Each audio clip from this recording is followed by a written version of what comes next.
Bueno, seguimos adelante con más Noticias 5 y se viene la columna internacional de Mauricio Rabuffetti. ¿Cómo estás? ¿Cómo anda, Mauricio? va? Que ya nos adelantaste. Interesante este tema. Bueno, para mí es muy interesante. Sí. Pero Pero es histórico además, ¿no? Que un presidente de un Exacto. país le pida al presidente de otro que la justicia se frene, básicamente. No, realmente es una cuestión... A ver, ¿Y cómo, además? Si estuviéramos hablando coloquialmente, diríamos que es un gran problema lo que acaba de ocurrir, porque tenemos al presidente Trump pidiéndole al presidente Lula que detenga un juicio, algo que de alguna manera es incongruente porque en un país donde hay separación de poderes, como es el caso de Brasil, pedirle al gobierno que interfiera en la justicia es algo que no va a ocurrir. Por eso es interesante analizar cuáles son las razones detrás de esto que está pasando. Pero además del caso que estamos hablando, ¿no? Porque no es una situación de investigación de un delito cualquiera. No, estamos hablando de nada menos que un juicio contra Jair Bolsonaro por una intentona golpista. Está acusado de un intento de golpe de Estado el expresidente que podría llevarlo, en caso de ser encontrado culpable, hasta 40 años de prisión, ¿no? No es un caso cualquiera y no son dos países cualquiera. Estamos hablando de la mayor economía mundial y de la mayor economía latinoamericana. ¿Por qué es relevante para nosotros? Primero, porque Brasil es nuestro vecino, ¿no? Y segundo, porque esta situación que podría derivar en aranceles récord para un tercer país, en este caso para Brasil, dentro de este cambio de política arancelaria que lleva adelante el gobierno de Donald Trump, podría tener coletazos a nivel mundial, a nivel comercial, en todo el mundo. Es un caso grave per se. Podría pensarse que esto es un encontronazo entre los dos presidentes y que esto tiene solamente que ver con el caso Bolsonaro, porque en definitiva, ¿cómo aparece este tema en nuestra agenda? Por una carta que publica Donald Trump en su red social propia, pidiéndole al gobierno brasileño que interfiera, que detenga el juicio a Jair Bolsonaro delante de la Corte Suprema de Justicia. Repito, lo que le está pidiendo es a un poder del Estado que intervenga en otro poder del Estado de un tercer país. ¿Es una excusa con otro objetivo, entonces? Bueno, hay otras cuestiones atrás. Vamos a poner una primera placa que tenemos preparada para ustedes, que preparó Andrés. Ahí tenemos uno de los orígenes de esto. Donald Trump calificó a los BRICS como un bloque antiestadounidense. De hecho, habló de las políticas antiestadounidenses de los BRICS. Miren lo que le contestó Luis Ignacio Lula da Silva. Inmediatamente después dijo, hablándole a los periodistas en rueda de prensa durante la cumbre de los BRICS que analizamos, dijo, no queremos emperadores. Esa fue la respuesta de Luis Ignacio Lula da Silva. ¿Por qué traigo esto a colación? Porque no es solamente el caso Bolsonaro lo que está aquí. Hay una rivalidad evidente entre algunas decisiones o pseudo decisiones o planes que tienen los BRICS y la postura de potencia global que tiene Estados Unidos, y tiene todo que ver con el comercio y con la preeminencia del dólar.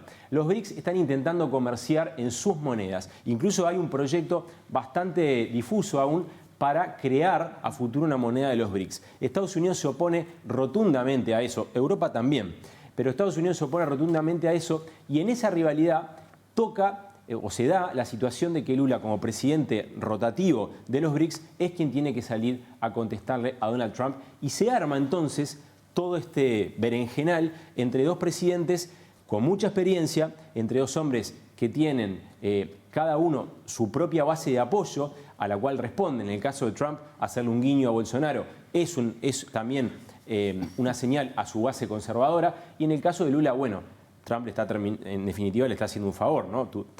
Lula venía con la popularidad bastante baja, y esto, ahora lo vamos a ver, está cambiando un poco la situación. Pero ¿hay posibilidad real de que la postura de Trump incida en lo que está pasando a nivel judicial en Brasil? Yo creo que no, Nacho, porque Brasil no puede permitirse que se siente un precedente en el cual un gobierno, según el cual un gobierno interfiere en un proceso judicial ante el tribunal, ante la máxima corte del país, que es lo que sería nuestra Corte Suprema de Justicia. Entonces, que vaya a haber algún tipo de interferencia, que haya afinidad entre Lula y el principal juez del tribunal, Alexandre de Moraes, que es quien lleva adelante este caso, no cabe duda, pero de la afinidad a que haya una superposición de funciones, una superposición de poderes en Brasil, la verdad que no. Entonces, que haya una incidencia en ese caso, yo lo descartaría, habiendo vivido en Brasil aún más, y sinceramente eso encierra de alguna manera la situación, o deja encerrado, mejor dicho, a Donald Trump en una situación complicada, porque ¿qué va a pasar si el caso Bolsonaro sigue adelante? ¿Qué va a pasar si Bolsonaro es condenado? ¿Qué va a pasar si Bolsonaro, además de estar inhabilitado políticamente, deja de ser realmente el referente de la derecha en Brasil debido a este juicio porque es encarcelado? Bueno, ahí cada uno es preso de sus palabras, ¿no? No quedará otra que seguir adelante con los aranceles, a menos que negocien. Y de vuelta, estamos hablando del 50% de aranceles. Es una cifra exorbitante, realmente para cualquier país. ¿Y pero qué va a pasar realmente con respecto a eso? ¿Va a llegar Donald Trump a aplicar esos aranceles? ¿Cómo afectaría a Brasil? Pero también cómo afectaría a Estados Unidos, porque esto de los anuncios tiene mucho de política, pero si vamos a la economía, lo hablábamos aquí en Noticias 5, Estados Unidos es como un ida y vuelta de la política que pretendía implementar Donald Trump. Trump ha ido posponiendo la aplicación de aranceles en una volatilidad increíble de sus decisiones, pero que tiene que ver con un tire y afloje con los países con los que está negociando, ¿no? Recientemente anunció acuerdos con Indonesia, con Filipinas, hoy con Japón, está buscando, bueno, también con Reino Unido y otros hace algunas semanas, está buscando llegar a un acuerdo con China.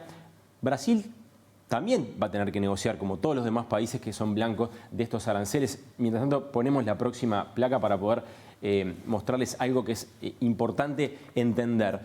Esta es la balanza comercial de Estados Unidos y Brasil. Ronda los 90.000 millones de dólares.